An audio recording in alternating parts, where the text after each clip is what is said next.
নমস্কার। আজকে কবি শুভ দাশগুপ্তের লেখা কবিতা মেঘ বলল আমি আর আমার মা পরিবেশন করে শোনাচ্ছি। মেঘ বলল, যাবি অনেক দূরের গেরুয়া নদী, অনেক দূরের একলা পাহাড়, অনেক দূরের গহন সেবন, গেলেই দেখতে পাবি। যাবি? জানলা দিয়ে মুখ ঝুঁকিয়ে বলল সে মেঘ, যাবি? আমার সঙ্গে যাবি? দিন ফুরিয়ে রাত ঘনাবে, রাত্রে গিয়ে সকাল হবে, নীল আকাশে উড়বে পাখি, গেলেই দেখতে পাবি। যাবি? শ্রাবণ মাসের একলা দুপুর, মেঘ বলল, যাবি?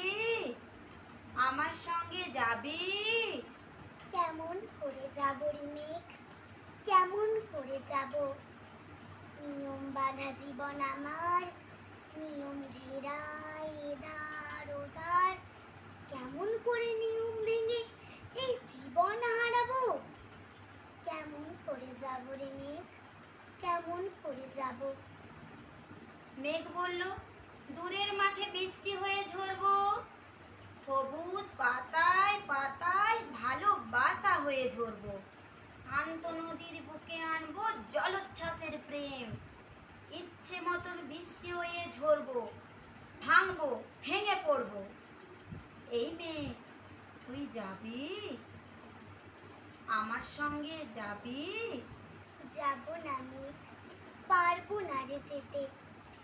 আমার আছে কাজের বাঁধন, কাজেই থাকি মেতে।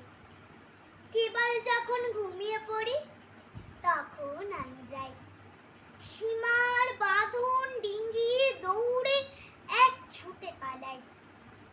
তখন আমি যাই, স্বপ্নে আমার গেরুয়া নদী, স্বপ্নে আমার সুনীল আকাশ, স্বপ্নে আমার দূরের পাহাড়, সব কিছুকে পাই।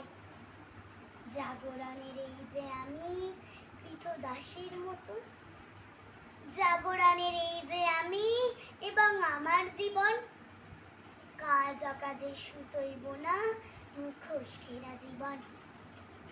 তবুরে মেঘ যাব একদিন ঠিক তোরই সঙ্গে, শ্রাবণ হাওয়ার নতুন রঙে যাব রে মেঘ যাব। সেদিন আমি শিমুল পলাশ ভিজবো বলে যাব, পাগল হাওয়ায় উতল ধারায় আমায় খুঁজে পাবো।